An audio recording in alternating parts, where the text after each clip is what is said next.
And that opened the door for a financial speculative casino economy that has become bigger and bigger, more and more debt, more and more bubbles popping, and yet they still haven't corrected it. So I've been working with LaRouche for all these years to try to have a corrective away from monetary policy toward physical economic policy. And if we don't do that soon, we're going to have exactly what LaRouche forecast in 1971, which is a global banker's dictatorship, which will implement austerity against the whole world, including against Americans and the populations of Western Europe as well.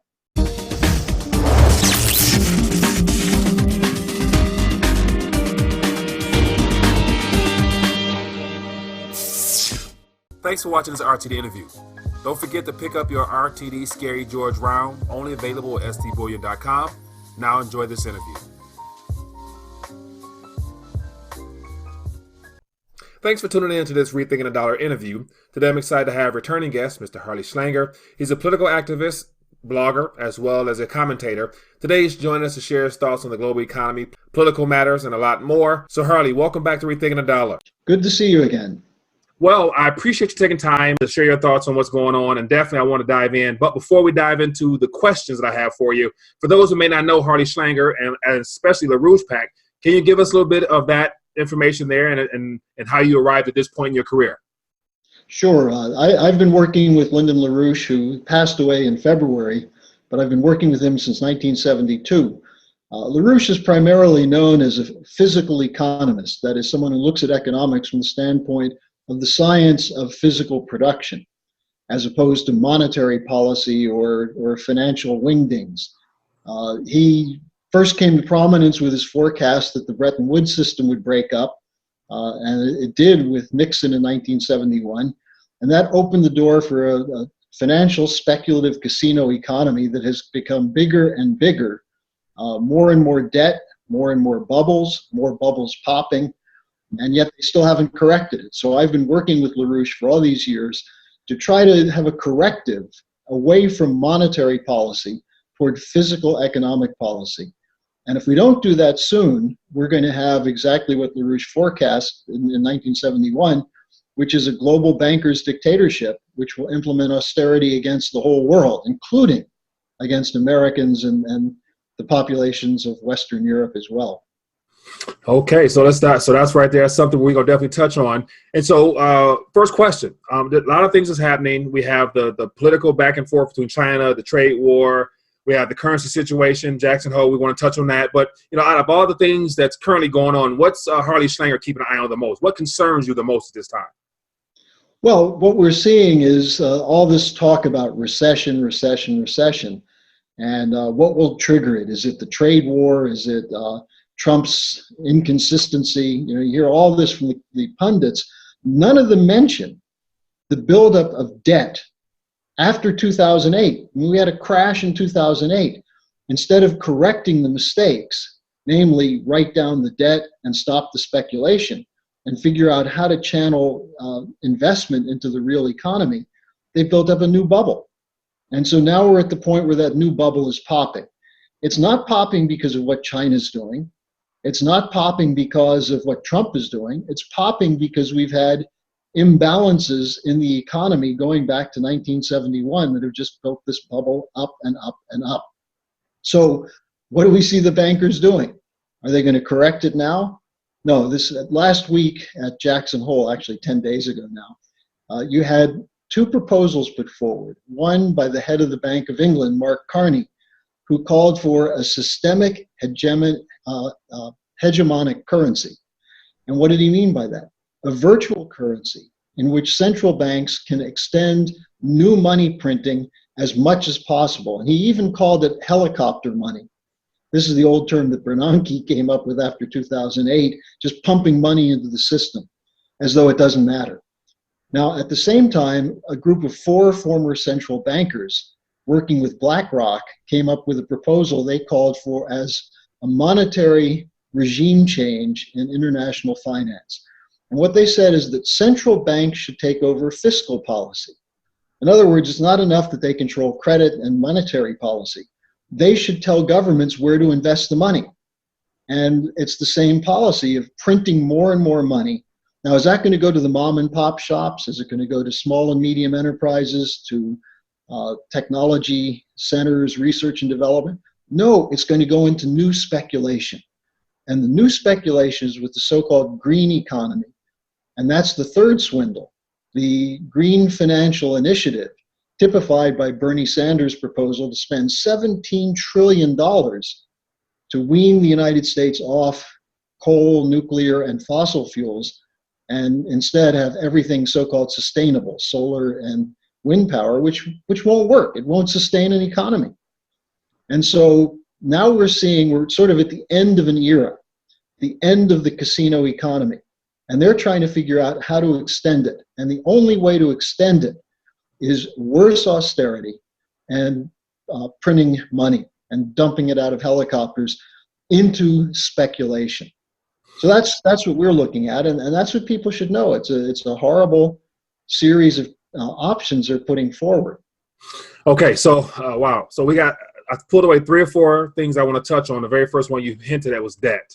And so currently at this moment, we have a president saying the economy is doing great, but yeah, he's also calling for the Federal Reserve to get caught up with the other central banks by dropping rates and beginning quantitative easing, stimulus type policies. But how does an expansion and a good economy equate to the need for emergency type policy? So where's the disconnect? The disconnect is that President Trump was not able to do what he wanted to do by going with Glass-Steagall, going with an infrastructure policy, and moving away from the Federal Reserve control of monetary policy.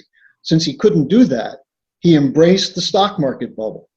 I've said this is his Achilles heel, because he doesn't control the stock market bubble. It's controlled by Wall Street and the City of London. He's putting himself in their hands. And just this last week, William Dudley, the former president of the New York Federal Reserve, did an op-ed in Bloomberg. And what did he say? He said the Fed shouldn't help Trump.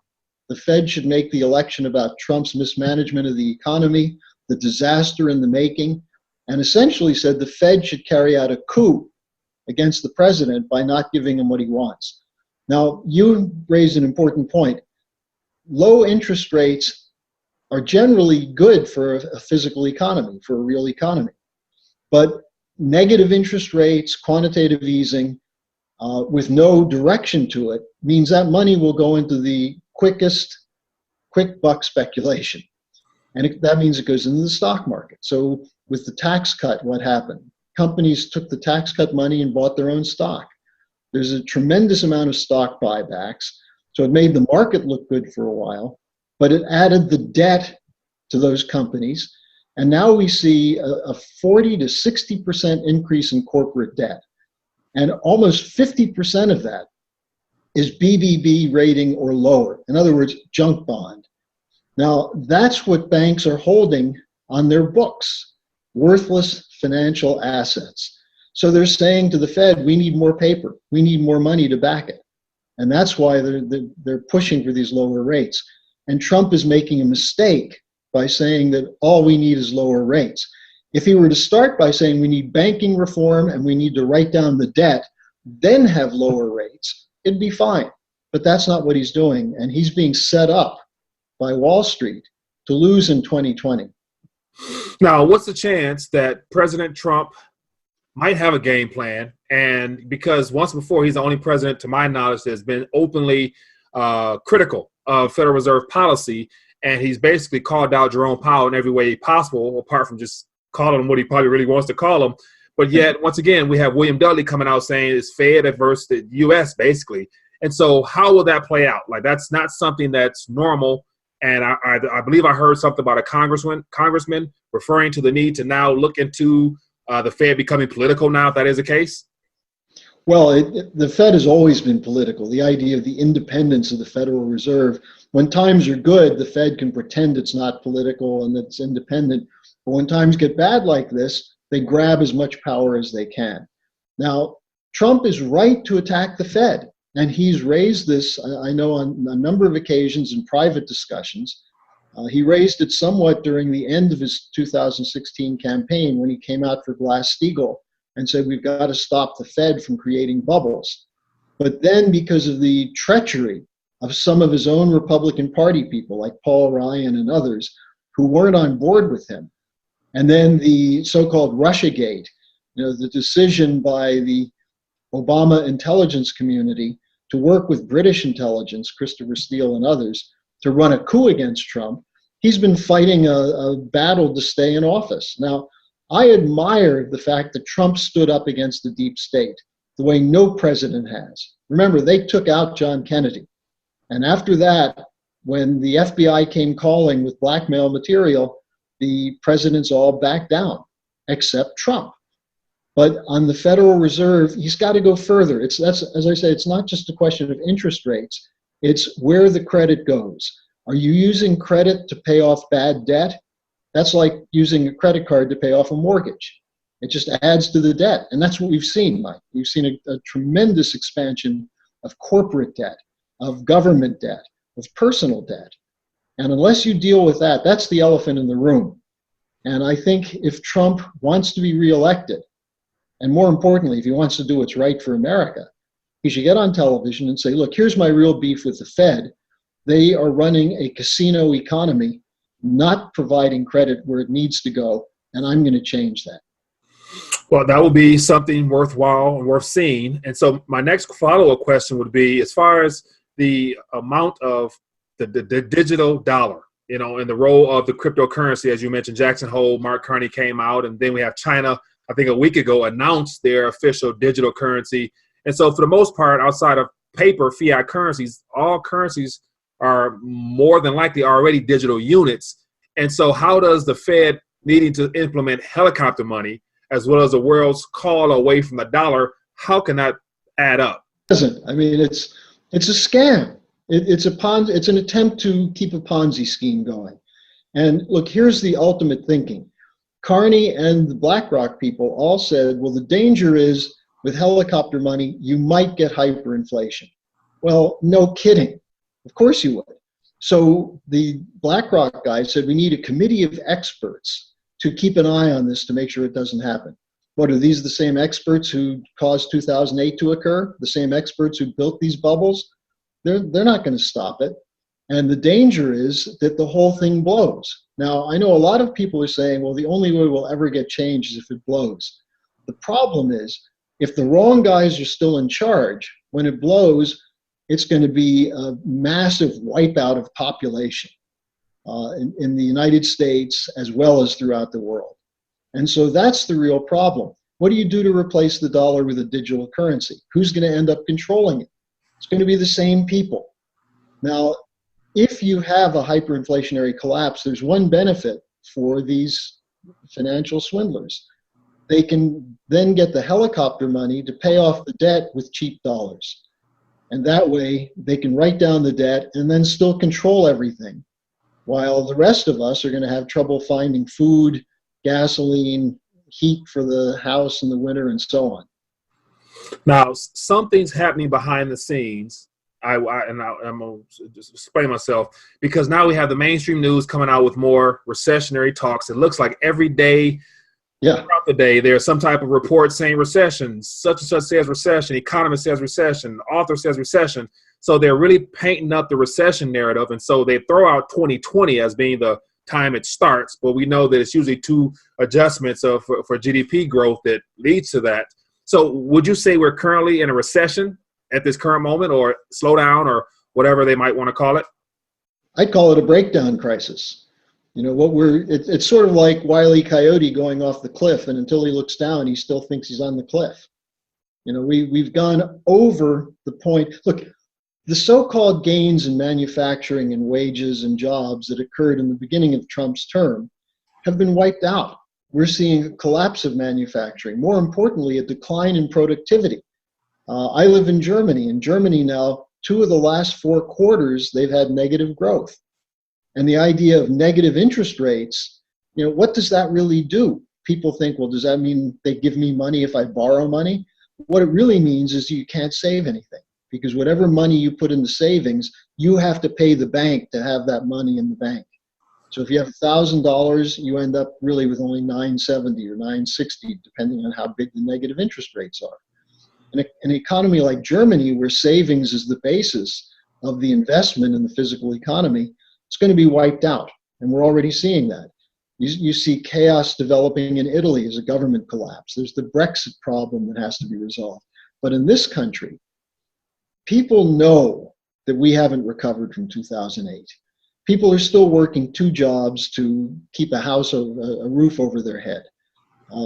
What happens if you start having taxes on gasoline for decarbonization? Who's going to pay for that? That's what happened in France, and that's why the Yellow Vest movement started. So we're headed toward extremely dangerous time. Now, on your question, you know, usually they say, well, they find out afterwards that we were already in a recession. These are economic academic terms. You know, the thing that I like is they say a recession is when your brother-in-law has to move in with you, and a depression is when you both live on the street. You know, we're at a point where we're going to see increasing homelessness, increasing desperation, more and more jobs, yes, but jobs at low wages and part-time work. So I would say we've already crossed the line, and we better get moving quickly, because the bankers, the central bankers, are moving. They are going with these schemes. Wow. One of the other points you hinted at earlier was the Green New Deal. And so right now we're entering the political season, and we know we're part of a 2-party system, right, left, conservative, liberal, whatever you want to call it, all to me of the same school of thought. And so we have one side that's proposing free this, universal this, unlimited this, debt forgiveness that. And it's just a matter of time before I believe that type of talk catches on, especially as the main street and main economy begins to really feel the pinch in their pockets. So could you see a likelihood of one of those candidates that's promising free things really getting traction and possibly becoming the next president? Well, you know, I think things would have to get pretty bad for that to happen. And if Trump doesn't do some of the things I've said to address these problems, it will be bad enough that maybe one of them gets elected. Or maybe it'll be Biden who's trying to say, look, I'm not radical, I'm in the middle.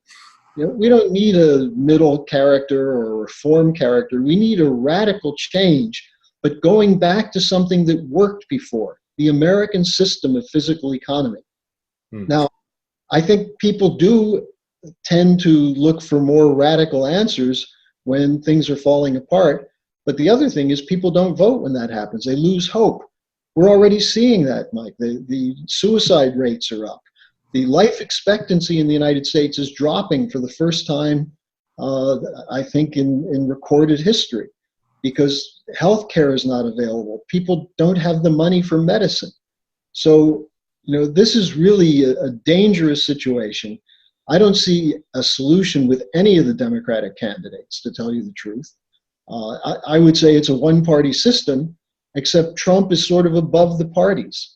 He's not really a Republican. I mean, he doesn't get along very well with people like Paul Ryan or Mitch McConnell.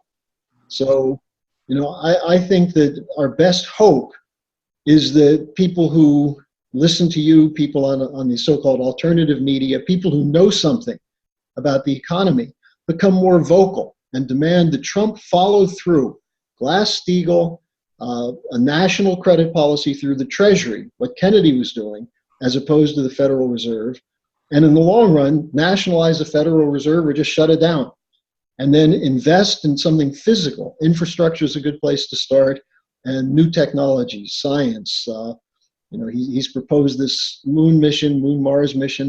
You know, with Kennedy, that provided $10 to $12 private investment for every dollar the government spent. That's pretty good. That's where we should be going. Yeah, that would be good to see. And so you mentioned a physical economy. And so you hinted at a couple of those things there, but for those that may not quite understand, can you elaborate more on what a physical economy looks like and what some of those policies might, you know, turn out to be? Well, physical meaning real production. You know, you can pump money all you want in and out of bonds and create new financial instruments, the so-called financialization process, but that doesn't create real wealth. Real wealth is when you transform nature by taking new raw materials, developing them, machine tool products, advancements in agriculture, a perfect example of this. Physical economy is how you increase the productivity of workers with new science, with new technology. This is how our nation grew. This is what Alexander Hamilton did with his credit policy, which was a national banking policy to provide money for manufacturers and innovators. That always works. So that's how you then take a worker who used to work in a steel plant or an auto plant, who's now pushing boxes in an Amazon warehouse, and put him back to producing something. It also, by the way, is what it allows you to have higher wages. And secondly, give a certain measure of dignity and pride to people that they're producing something, as opposed to just playing a game with algorithms and quantified statistical analysis. We need to produce physical goods, and we need to produce them more efficiently. And that's the way the economy becomes strong. Then the dollar, by the way, I think we do need to go back to a gold reserve currency with the dollar so that you can go back to fixed exchange rates. This is one of the important points LaRouche made about the effect of Nixon breaking with. But with fixed exchange rates and a gold reserve and a physical production, then the dollar's strong as can be because it's backed by something real. Now, so do you think that there's been a large accumulation of gold by central banks in particular, and a lot of banks and governments repatriating their gold back, and I guess in anticipation for something?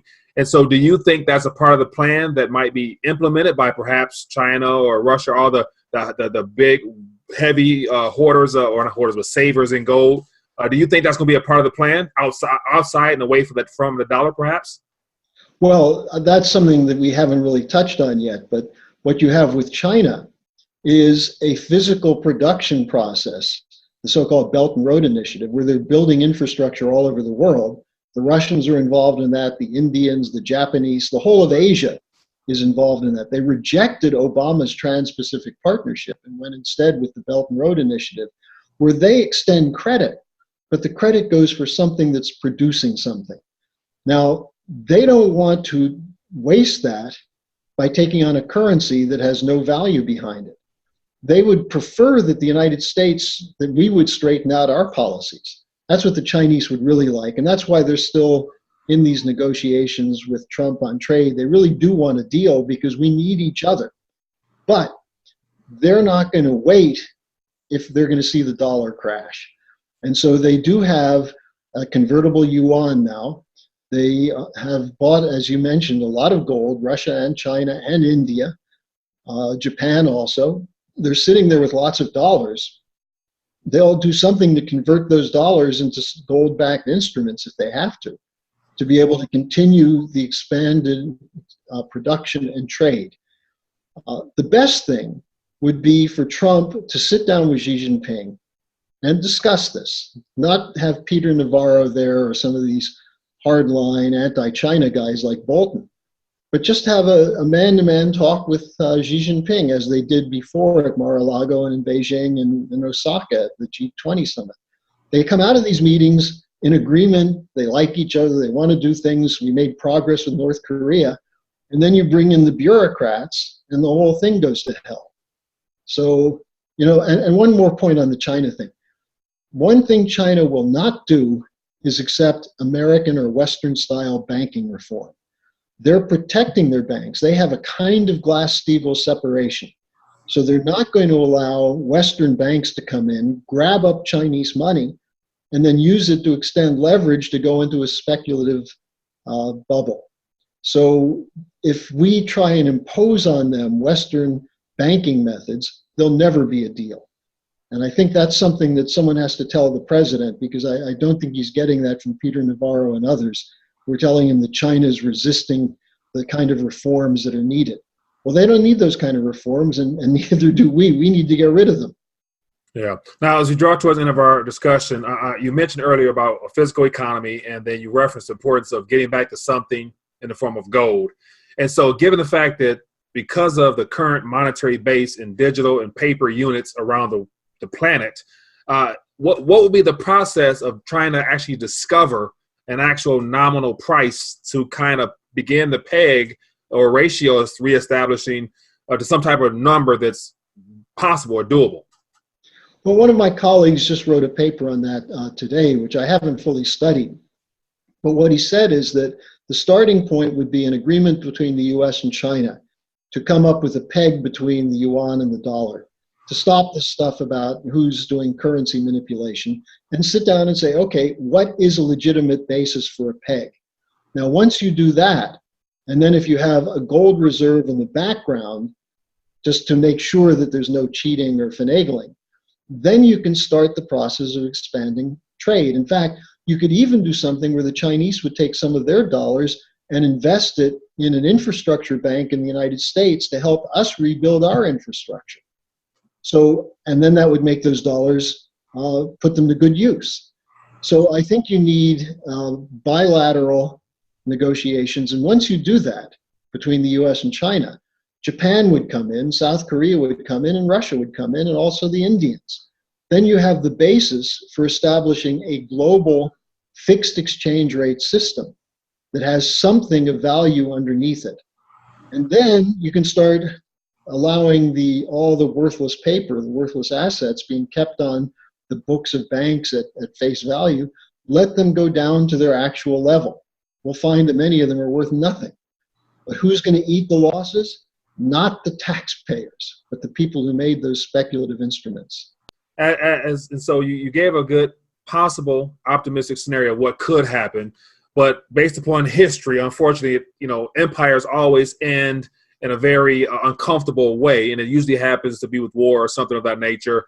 And so are we at the end of the American empire, the way that we've known it for the last 100 years, give or take, and then moving forward, this transition period? Recession, crash, the Great Depression, the greatest of all depression, whatever it might be called when we look back in the history books. We've had a great financial crisis that was bad. 10 years of artificial expansion that really blown up a huge bubble. And so when the bubble bursts, will we see an extended period of something very unpleasant? Well, I don't think it'll be an extended period because I think it'll lead to war, and probably nuclear war. We may not see a human race survive this. So rather than dwelling on the pessimism, take a look at the fact that you can see Asia rising, and the West, the United States and Western Europe, have chosen to go with a bad policy. Now, this is not the American policy initially. Much of what we're doing, we copied from the British Empire. So LaRouche always calls it the Anglo-American policy, with the British saying, British brains and American brawn. Well, that policy is ending. The European Union is not going to survive too much longer because it's a funny money operation run by bankers in Brussels and Frankfurt. And look, Deutsche Bank and Commerzbank, the two of them are going to need a bailout, and under EU laws, they can't do it. So what's going to happen? The two of the biggest banks in Germany. So the Western financial system either goes through radical transformation back to what worked in the post-war period, during the Eisenhower years, the Kennedy years, or will be left behind by Asia. The question then is, will the policymakers in the West have the good sense to say, okay, what are you guys doing that's right that we could join? Or will they say, we're not going to let you leap ahead of us, and then we have war? So it's a moment of incredible crisis, but it's also a moment of opportunity. And the problem is that there aren't too many people who talk about these things, who can think about these things, because the mass media is so much controlled by the same global corporations that created the mess. So I commend you for what you're doing, and a number of the websites I work with, where they're trying to engage a growing number of people in subjects that are somewhat difficult at first, but once you figure it out, it becomes obvious. So I think we have a chance. Right. Well, I do agree. And Harley Schlanger, I appreciate you for sharing that, and definitely hope we don't get to that last scenario of things, I don't like to use that word that you referred to, so I'm gonna leave it at that. But Harley Schlanger, for those that might want to follow you and keep in touch with some of your writings, how can they be a blessing to you and find your work? Well, I have a weekly blog now that's connected to LaRouche Pack. The way to get it is write to me personally, my personal email, harleysch@gmail.com. That's harleysch@gmail.com. I'll send you a link to my blog, and you'll get an email every time I post something new. All right, sounds good. So once again, Harley, it's been great connecting with you. Looking forward to continue to stay in touch with you, and definitely hopefully have you back on later on and get your thoughts of where we're at that point. So other than that, it's been great to have you on the show. Okay, it's good talking to you too.